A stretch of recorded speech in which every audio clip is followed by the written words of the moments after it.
C'est un Chinois qui m'a tout appris. Qu'est-ce qui s'est passé cette semaine de merde? C'est tout de suite dans le Botch Actu. Et on commence par la première révélation en images de deux événements audiovisuels archi attendus. Premièrement, la bande-annonce de Baby Driver. C'est quoi? Eh bien, le nouveau film de Edgar Wright, wow, qui est tombé après que le film ait été dévoilé en avant-première au festival South and Southwest à Austin.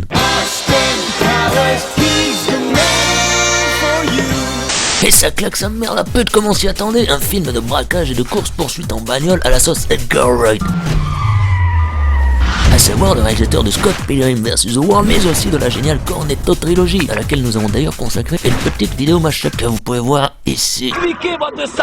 Si tu rajoutes à ça John Hamm, Kevin Spacey ou encore Jamie Foxx, forcément ça te brise le fion. Sans parler de la BO qui défonce, et pour cause. C'est là un élément important du film, puisqu'en effet l'histoire c'est celle d'un chauffeur pour braqueur un peu à la Drive, qui est excellent, mais uniquement à condition qu'il ait la bonne musique au moment de conduire. Ce qui nous laisse donc comprendre que la BO déboîte sa mère, au point que le magazine Consequence of Sound qualifie déjà l'œuvre de La La Land des films de course-poursuite. Bref, autant dire qu'on a hâte, putain de merde, ça sort en août, et on est bien tenté d'utiliser le highway jusque là.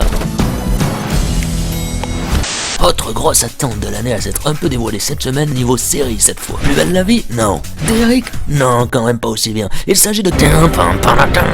Et oui, puisque HBO a démarré la phase de promo pour la saison 7 en lâchant un petit teaser. Teaser très classe qui laisse donc comprendre aux spectateurs que la nouvelle saison porterait enfin sur l'arrivée de ce putain d'hiver et donc de la grande guerre avec les marcheurs blancs. Et j'ai envie de dire c'est pas trop tôt, car depuis le temps qu'on nous dit... Winter is coming. Ben en attendant, il est toujours pas là. Mais qu'est-ce qu'il fout ce putain d'hiver?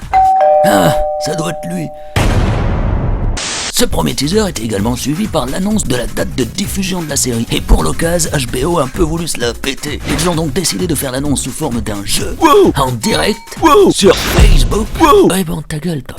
En gros, l'idée était que les gens écrivent feu sur Facebook pour actionner un lance-flamme qui ferait fondre un bloc de glace, lequel dévoilerait par la suite la fameuse date de diffusion. Mais tout ce putain de bordel a foiré. En effet, cet événement qui devait durer un petit quart d'heure à la base, s'est finalement étalé sur plus d'1 heure, provoquant l'hystérie des fans, tout ça pour en plus découvrir que la date habituelle du show était retardée, puisque la diffusion se fera donc le 16 juillet 2017, au lieu de l'habituel mois d'avril. On comprend que les fans... Bon, sinon, au risque de remuer le couteau dans la plaie de certains, si tant est qu'il y ait des fans du PSG parmi vous, nous étions tout de même un peu obligés de revenir sur la sodomie qu'a subi le PSG la semaine dernière. C'était donc à Barcelone, le mercredi 8 mars, pendant les 8e de finale de la Ligue des Champions. Un miracle s'est produit pour certains, pour d'autres, le cauchemar ne faisait que commencer. Quel est votre pronostic? Une boucherie. C'était donc ainsi la première fois dans l'histoire de la Coupe d'Europe qu'un club avec un avantage de 4-0 acquis au match aller se fait remonter 6-1 au match retour. 6 putains de buts. Les fans du club parisien s'attendaient en allumant leur télé à voir un match de foot et finalement ils se sont retrouvés devant un putain de film d'horreur. Je veux jouer à un jeu.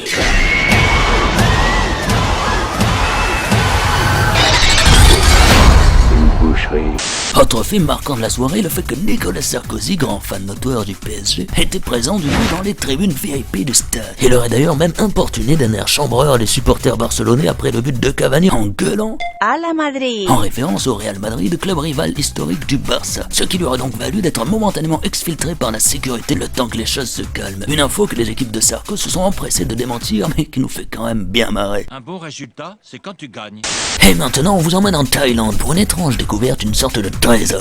Et ce n'est pas le genre de trésor de pirate dans l'épave d'un putain de navire coulé je ne sais où, mais quelque chose s'y apparente un peu. Car il s'agit aussi de pièces de monnaie, mais dans le ventre d'une tortue. Et ouais, au nombre de 900, ces pièces étaient lancées par les touristes dans un zoo à 7 tortues selon un mode rituel porte-bonheur. Les gars du zoo se sont rendus compte au bout d'un certain temps que la pauvre tortue prénommée Punk bouffait les pièces au fur et à mesure qu'on lui lançait. Et ça commençait à lui niquer sa santé sévère. Elle a donc dû subir une sacrée opération et ainsi on a donc pu extraire de Punk les 900 pièces. Et rassurez-vous, hein, la tortue va bien. Petite parenthèse de merde au passage, je voulais savoir si j'étais le seul à trouver que les tortues de mer ont toujours l'air ultra énervées. Regardez celle-là, elle a l'air heureuse peut-être. Et ceux-là, elles sont en train de baiser hein pourtant. Et je vous pose la question, est-ce qu'elles ont l'air contentes? Bien sûr que non, on dirait qu'elles sont constamment en train de se dire putain de merde de vie de choc là, je vous hais tous. Putain, mais c'est quoi cette merde? Putain, maintenant c'est les poissons qui viennent me casser les couilles. On avait également envie d'évoquer cette putain de nouvelle tout droit venue du salon de l'auto à Genève, où la compagnie Airbus était présente. Et là vous me dites, Airbus, c'est pas les mecs qui font des avions. Mais alors qu'est-ce qu'ils viennent foutre dans un salon d'auto? Eh bien présenter une putain de voiture volante, pardi. Là où on va, on n'a pas besoin de route. Et oui, j'espère que vous avez le slip bien accroché, car la fameuse époque des voitures volantes arrive enfin. Le prototype de voiture volante présenté par Airbus s'appelle donc les pop-up, comme les fenêtres. Et représente un pari technologique assez formidable. Et ce parce que le véhicule n'aura pas besoin de chauffeur. Et oui, il suffira juste au passager de programmer son trajet au préalable et la voiture fera le reste. Pas besoin donc d'avoir son putain de permis de conduire. Donc si vous vouliez le passer mais que vous hésitez parce que ça coûte une blinde, eh bien ne le faites pas, attendez une dizaine d'années. Car oui, l'arrivée de ces engins n'est pas prévue avant 7 ou 10 ans. Mais pas à cause de leur technologie. Ce serait en effet plus le temps qu'il faudrait pour mettre en place un nouveau code de la route aérien. Alors, loin de moi l'idée de me moquer d'une telle prouesse technologique, je trouve même ça plutôt cool, hein, mais il y a quand même un petit truc qui me tire l'épine. Car voyez-vous, dans leur géniale vidéo, ils n'ont pas mis de son, seulement de la musique. Est-ce que ce serait parce que leur super véhicule émettrait ce genre de bruit? Non, parce que si c'est le cas, ça risque d'être quand même un peu casse-couille. Le youtubeur de la semaine, c'est lui, Robert Kelly. Vous savez, cet expert de la BBC qui a été interviewé en direct à la télé et qui a été interrompu par ses gosses. Alors oui, je sais, vous avez probablement déjà vu ce truc 100 fois sur les réseaux, mais c'était difficile de ne pas l'évoquer étant donné le buzz que ça a fait sur Internet. À savoir plus de 15 millions de vues en une semaine sur YouTube. Et c'est marrant de savoir que le gars en question avait tweeté juste avant la publication de la vidéo. Est-ce que c'est le genre de truc qui devient viral sur Internet? Eh bien, je pense que oui, t'as pas idée, mon gars. D'ailleurs, Robert aurait même rajouté peu après: Je baise le YouTube Game. sans plus de cérémonie, passons aux sorties du mercredi. Alors que peut-on voir au ciné cette semaine? Eh bien, notamment Lost City of Z, le nouveau film de James Gray. Mais nous, on aimerait surtout parler d'un truc assez fou, un film français. Ah ouais, tu fais pas ça? Eh ouais, mais attendez un peu avant de vous jeter par la fenêtre, car, chose assez rare pour être mentionnée, il s'agit d'un film d'horreur. Et ça c'est assez ouf quand même, ça fait d'ailleurs plaisir de voir dans le paysage culturel français un film qui n'est ni une comédie romantique pourrie, ni un drame chiant. Tu m'entends, Danny Boone? Bilout, à bientôt. Et puis on va... Bref, le film en question c'est Grave, réalisé par Julia Ducournau, dont le style horrifique vient un peu réhabiliter la vieille tradition du New French Extremity, un cinéma aux couilles bienvenu du début du 21e siècle, notamment celui de Aja, Noé et consorts. Le pitch quant à lui est assez original, soit l'histoire d'une jeune fille issue d'une famille de végétariens qui se retrouve dans une école de veto, où suite à un bizutage, elle mange pour la première fois de la viande crue. Dès lors, les choses vont complètement dégénérer et ça va partir dans le fucked up total, puisque notre jeune fille, au point de devenir peut-être cannibale, Holocauste. Un film choc donc, vous l'aurez compris, le genre qui vous retourne l'estomac et la tête. D'ailleurs, partout où le film a été montré en festival depuis sa première à Cannes en 2016, il a fait son effet, notamment à Toronto où des spectateurs se sont carrément évanouis devant le spectacle. Oh, faites pas vos chochottes, vous voulez voir à quoi ça ressemble un vrai film d'horreur?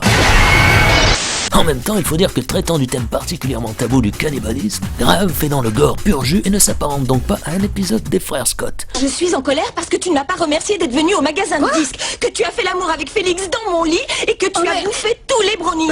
N'empêche, moi j'encourage la démarche de l'héroïne dans ce film car mine de rien, le cannibalisme, voilà un vrai mode de vie sain qui aide à protéger la planète. Elle pourrait même faire des morning routines de ses plats. Hello tout le monde, bienvenue dans une nouvelle vidéo. Aujourd'hui je vous retrouve pour une vidéo spéciale petit déjeuner parce que je me suis rendu compte qu'il y avait des matins où j'avais très faim.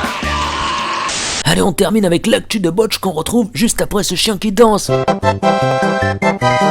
Et aujourd'hui, dans cette partie, je voulais surtout vous soumettre un sondage, si toutefois vous en avez quelque chose à foutre. Car oui, voyez-vous, malgré nos vidéos actu, nous avons toujours du temps à consacrer à la mise en œuvre de nos autres styles de vidéos, mais forcément, nous en avons moins. C'est pourquoi vous trouverez le lien vers un sondage Twitter dans la description de la vidéo qui vous aidera à savoir, selon vous, lesquelles de nos rubriques en dehors des Botch Actu méritent le plus d'attention. Sinon, pour ce qui est de vos réactions, eh bien, nous avions Hervé qui nous dit « Va te faire foutre, je veux juste le RMI et des capotes. » Ah d'accord. Et nous avons aussi Vilsey qui nous demande combien d'argent doit-il nous donner sur Tipeee. $1 million. Et avant de se retrouver la semaine prochaine, on finit avec Alex, qui lui nous dit « Je sais pas trop quoi dire, du coup interagissez avec moi, SVP lol bordel de merde. » Alors pourquoi terminer avec ce commentaire-là? Eh bien parce qu'il a cette image de profil. Et ça, c'est un parfait prétexte à la con pour finir sur une des musiques de Kirby.